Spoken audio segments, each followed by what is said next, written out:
Mengamati juga, Pak, perkembangan terakhir Prabowo, saya kan intip-intip terus. Sebenarnya Prabowo ini bonekanya Jokowi nggak sih? Kalau menurut bangsa ganda? Nah itu, makanya saya tadi akhirnya masuk pada teori old establishment dan new establishment tadi. Ketika saya melihat foto-foto, video-video lengkap kunjungan Prabowo ke Cina, habis itu dia ke Jepang, terus ke Malaysia, dan saya diinformasikan bahwa dia juga diundang oleh Biden ke Amerika dan lain-lain. Pertama begini, ketika masih ada presiden Republik Indonesia yang sah, Namanya Joko Widodo, dia di-bypass oleh negara-negara tadi, mengundang langsung Prabowo sebagai elected presiden, maka secara teori kekuasaan, ini udah nggak ada gunanya nih. Jadi Jokowi sudah jadi bebek lumpuh? Bebek lumpuh.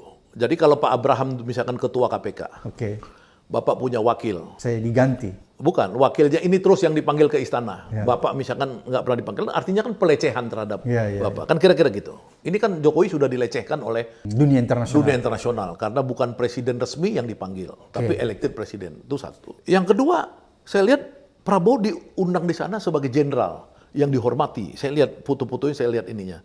Wah, artinya dia bukan anak buah Jokowi dong.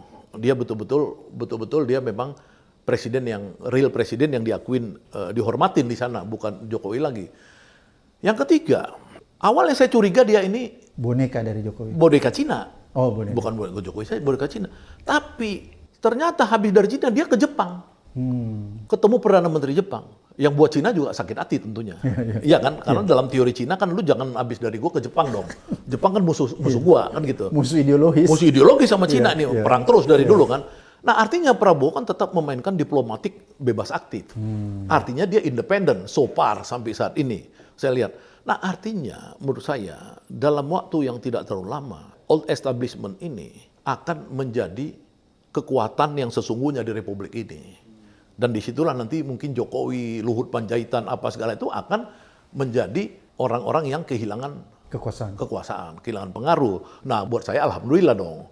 Karena yang nangkap saya kan new establishment ini gitu dulu, yang menjarakan saya, menjarakan Habib Rizik, menjarakan Jumhur apa segala kan gitu. Itu Jokowi rejim. Jokowi rejim dong. Ya kan si Menteri Pertahanan nggak pernah ini. Gitu. Jadi buat saya sih ini udah mungkin jalan Allah ya, buat saya kan kembali kalau kita udah nganalisa capek apa segala, mungkin jalan Allah. Satu, mungkin dia sering namanya 08, ya kan, Allah ngasih dia presiden ke-8. Yang kedua, doa-doa ulama, istimewa ulama pada tahun 2019, ya kan, mungkin kejadiannya tidak di 2019, tapi doa itu kan nggak habis. Iya. Doa kita kepada Allah tuh memang ada hilangnya kan nggak kan, mungkin doa itu baru dikabulkan sekarang 5 tahun kemudian. Ada apa nggak tahu kan, misteri, tapi saya pikir kan nggak mungkin doa itu hilang. Kan semua orang berdoa dulu di Sentul itu, ulama-ulama waktu 2019. Ustaz Abdul Somad juga dulu ya, berdoa. semua itu kan, saya bukan ulama, saya kan orang intelektual sekuler kan. Jadi saya lihat tuh ulama-ulama doa dulu di Sentul. Ya, Bangsa ganda ini bukan intelektual sekuler, intelektual kanan. Iya, bukan. Maksud saya artinya kita kan gini, orang di Indonesia ini Pak Abraham kan gini. Saya itu kan paling jauh itu kan membaca kan tulisan para ulama. Bukan membaca dari langsung sumber Quran dan hadis. Jadi orang kayak saya nggak bisa mengatakan kalau gitu kan, kayak firman atau kalau Rasulullah, nggak sanggup saya Pak, nggak ada ilmunya. Tapi bukan saya merendah ini. Ya, bukan. Oke, lanjut. Ya itu Pak. Jadi artinya kenapa saya menulis itu? Saya berharap pada bangsa Indonesia ini untuk satu melihat bahwa Prabowo ini memang dia itu punya kepantasan jadi presiden yang harus kita akuin. Iya kan? Dia itu Raja Wali menurut saya, ya kan? Bukan naga. Bukan naga ya? Ya, Raja Wali dia ya? Raja Wali. Karena di Indonesia ini kan pengaruh naga, Raja Wali. Kadang-kadang orang bilang ada onta juga kan gitu. Kalau yang negatif-negatif bilang onta.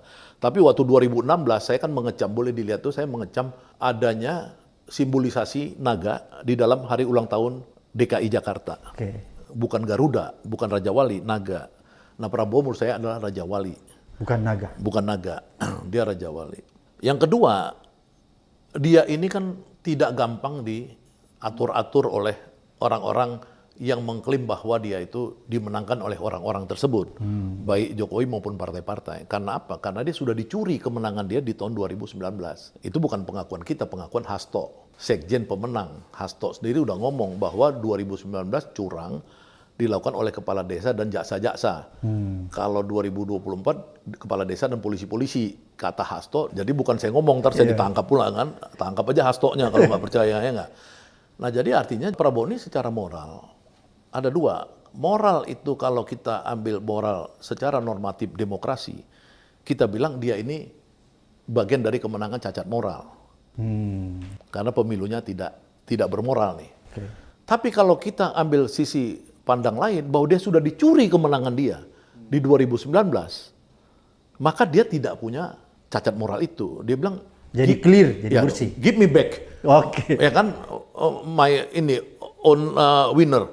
Ya kan, masa ini saya udah menang dulu dicuri misalnya kayak gitu. Itu Pak. Jadi menurut saya sih itu, jadi kita Prabowo ini ya harus diakuin sebagai presiden. Tapi kan saya dalam tulisan saya nggak ngakuin Gibran, karena Gibran di dalam logik saya kan tetap sebagai bagian dari cacat moral. Biar MK, biar Anies ngakuin Gibran, saya nggak ngakuin, ya kan.